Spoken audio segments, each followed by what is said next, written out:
Welcome to Scene Invaders. I'm Bagface, that is Dan, and today we are covering our top 5 what the moments of House of the Dragon episode 7. Pretty good episode. We're kind of getting the lead up to the setup of the setup of the setup, so it feels like it's been a lot of setup and it's finally going somewhere in this episode, so it was good to be here. I think this episode was much better than the last two, for sure. Yeah? And the finale's next week, right? It's only 8 episodes. It is, yeah. I'm kind of sad it's only 8. We're here already. So, I mean, you got to figure with it's like a short section of the book, this whole thing that they're covering. So they're going to try to stretch it out to what, like 4 seasons, you think? Yeah, I think they confirmed they're doing 4 seasons. 4 or 5. Yeah. I can't remember. Leave it in the comments if you actually know the answer to that. But they're speeding certain things along and kind of slowing other things down. Like Aegon's recovery has been sped up. Apparently he was kind of bedridden for a year. So they're speeding some things up, but moving other things along slower. I feel like the pacing's pretty good. It feels like it's all culminating at the right pace, so I'm down for it. Number 5, what the moment of the episode is Rhaena looking for Sheep Stealer. So she's leaving the Vale, and you see the big gates close. I don't know if it's the Moon Gate. There's different gates in the Vale, so it's one of them. It's very defense ridden, but she watches the gate close, kind of takes off into a field, and you know exactly where she's going. She goes and she finds a big spot of burnt sheep, which fits the sheep stealer mentality very well, and then it cuts away. We don't even see her for the rest of the episode, so I think they're saving her claiming sheep stealer for the final episode of the season, which will be very, very nice touch, because that's pretty neat. And I felt so bad for her throughout this whole series. Like, all she wants is a dragon. Yeah, that's all she wants. And like, just get one already. I feel so bad for her. It's gonna be so satisfying to see her on a dragon. It's gonna happen. And Sheep Stealer is a pretty good dragon for her to get. So that's I feel like it's worth the wait for sure. All right, number 4, what the moment of this episode is Oscar Tully having some big dick energy and just talking shit about Daemon right to his face. He just became Lord of the Riverlands. His grandfather died, which kind of left it straight to him. It goes to him. He's trying to gather all the river lords together so that they can, give their swords to Daemon. He can have the army that he's wanted. They're kind of just sticking to their word with Rhaenyra that they pledged to Viserys, because a long time ago they all bent the knee to her and pledged that they would back her when she eventually was going to take the throne. So he's more on the loyalty side, not really on the Daemon side. And he makes that very clear by basically being like, fuck this piece of shit. I'm not about him. He did a lot of awful things. But in order to prove that you are worthy of our army and our swords, you're going to have to kill the dude, Willem Blackwood, who you sent out to do all those atrocities in the last few episodes, because he did some shit that was not warranted. And that was a pretty cool scene. You kind of watch Daemon for a second. You watch the calculation in his head. The wheels are spinning, and almost instantly he's like, "Oh, wait, I'm gonna cut this dude's head off," and just walks up and just. Bloop. I've been worried with Daemon recently, though. You see that it's kind of the show is kind of more focusing on him wanting to be king like himself and not really care about his wife anymore. And you see their relationship kind of like dwindling a bit, especially she kissed Mysaria last week. So like you see their relationship kind of crumbling a little bit. And I don't know where he's heading and where his arc's going to go, but he's really kind of losing it, especially with all these dreams he's having at Harrenhal. On that note, we're going to go on to our number 3 what the fuck moment of this episode, which is Daemon's visions with Viserys in them. When he's holding the crown on the bed, he kind of comes in. It looks like he's just in the state that he was right around the last time Daemon saw him before he died. You have Daemon kind of come in. He sees that weird black goat, which is, I think, just supposed to be like, spooky things are happening. He walks into the room. Viserys is sitting on the bed, and then he just is talking about how whoever bears the crown, it kind of ruins them. It's like too heavy for anyone to bear, kind of thing. Yeah. And he looks at Daemon. He's like, "Do you still want the crown?" And I think that is it's the culmination of his arc in Harrenhal, where I think that, like what you were saying, where he's kind of like falling apart. I think he's kind of doing the opposite. He's kind of coming together. He's learning that he doesn't actually want the crown. He doesn't want to do the things. He's incapable, essentially, of doing what he would need to do to hold the crown and be a responsible king. And I think all of this, everything he did with the River Lords, all the visions that he's had of young Rhaenyra, and then Viserys kind of convincing him that he he isn't right for the throne, and everything that he's done is proven that he's not right to be on the throne. I think it's eventually going to lead Daemon to the realization, like, I should just full-heartedly back Rhaenyra. And it's weird because he's kind of becoming more like her. He's almost softening up as she, on the other side in Dragonstone, is kind of becoming more Daemon-y. And she's like, I'm just going to do whatever the fuck it takes for me to gain power back. Yeah. Well, he is playing a vital role in, getting the men to fight, right? He is doing that part of it. He does have a dragon that's going to be a huge part to play in the war. So I would hope. The only thing is, like, the last time they saw each other, he choked her out. Remember that? Yeah. And it's how are they going to interact the next time they see each other? And every time he's brought up, she's like, oh, I don't know when he's going to come back. And things are kind of like up in the air with their relationship. So I want to see how he acts towards Rhaenyra the next time he sees her. When he comes back with the army from the Riverlands, and he comes back with his dragon, and he's like more ready to be loyal to Rhaenyra than he was when he left, I think it'll be a quick turnaround. I don't even think it'll take a whole episode for them to kind of be like, okay, we're back as a team. You're good. I'm good. We're in a good spot. And he's like, yep, you're my queen. We're doing this. I think. Okay. Yeah. They both kind of have the same aims. I want to go to King's Landing. She's like, I want to go to King's Landing. They're almost meeting in the middle as characters, where she's ready to use more force and he's ready to use a little less force, so they can do things more well thought out and less reactionary, which was his motif for the last season and a half. I like that, because otherwise we're leading down the road of Matt Smith being killed off the show, which I don't want, because I think he's a great character. Save that for the final season. Yeah. Because I think he's one of the stronger characters. It sucks that Viserys isn't in the show anymore. Patty Considine was fantastic. So good. If you lose Matt Smith too, I think that really hurts the show. Like, you can't lose him right now. Yeah, there's no way Jace is going to carry the show on the end of the men acting side, because there's a lot of good women in this show, like female actresses, which honestly holds itself up. Lord Corlys is also really good. The actor that plays him, fucking fantastic. I love that they're introducing his bastards now, because they're both really good characters, and I didn't know there was going to be such a dynamic at play with them right away. You have the one that's definitely going to be named Lord Corlys's heir, which is pretty cool, and then you have the other brother who is riding a dragon now, which is lit. Yeah. He's riding the dragon, and the other guy was like, yeah, I belong with the Salt and the Sea. He's like, that dragon stuff's not for me. So you see both of their arcs playing out nicely. Good juxtaposition with his granddaughter earlier in the season, when she's like, I'm a dragon rider. I'm not of Salt and Sea. And then you have him on the other side being like, I'm of Salt and Sea. I'm not a dragon rider. It kind of is like a big flashing sign. It's like they know what they want. So it's cool. Yeah, exactly. I like that family. That family is cool. I like that. Yeah.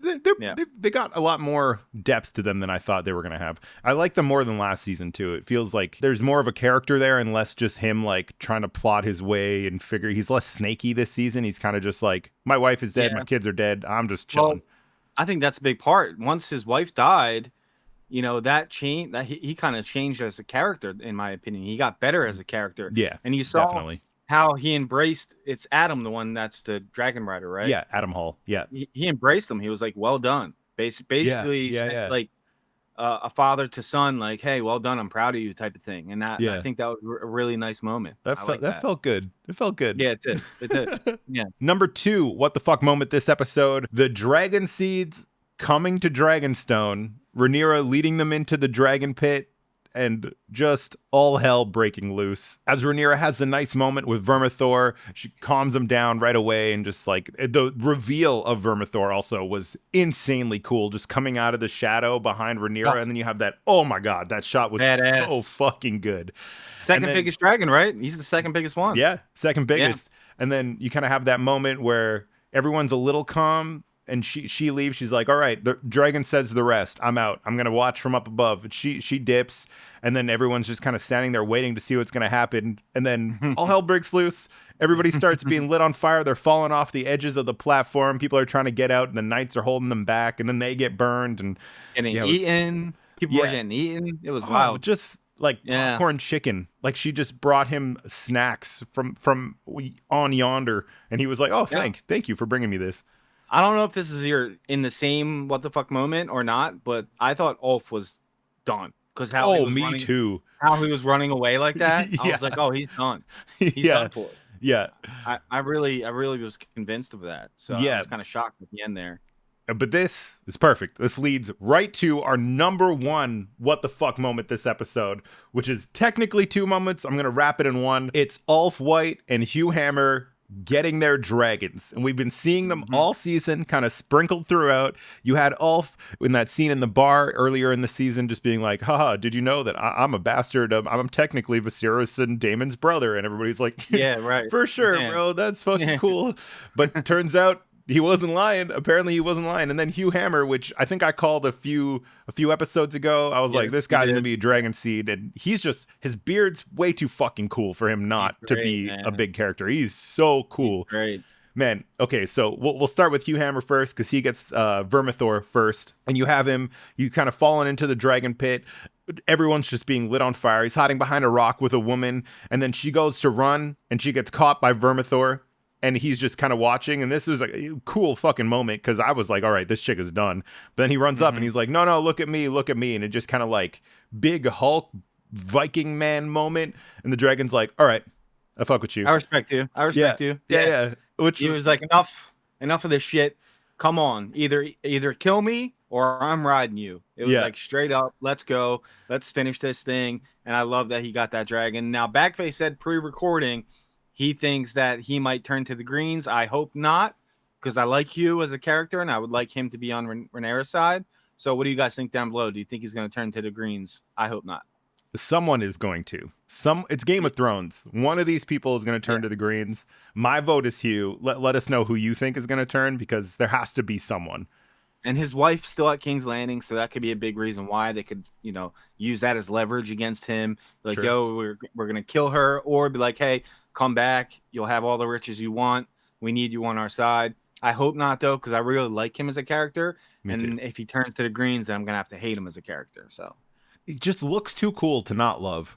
All right. Yeah. And then we have Ulf White just stumbling his big ass through the fucking caves of the Dragon Hold.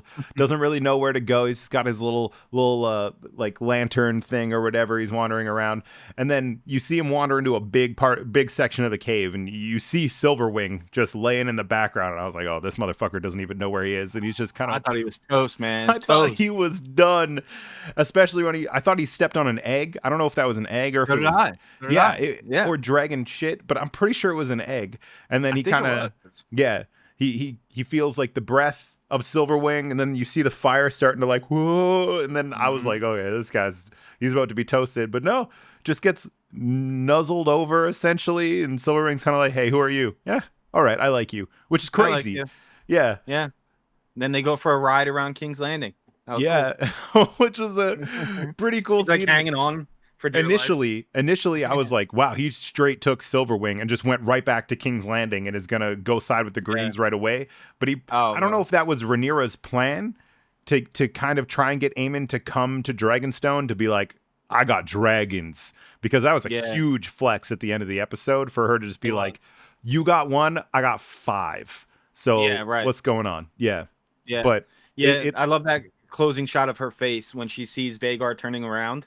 Yeah. She's like, oh, okay, I got you, bitch. I got you. And this is the first time Aemond's kind of like, oh, fuck. Because the whole season, he's been like, I'm the strongest person in the realm. No one can even touch me. Like, he goes after Meleys and, like, doesn't even hesitate. Just, like, lets her take on Aegon. He also tries to kill Aegon in the process.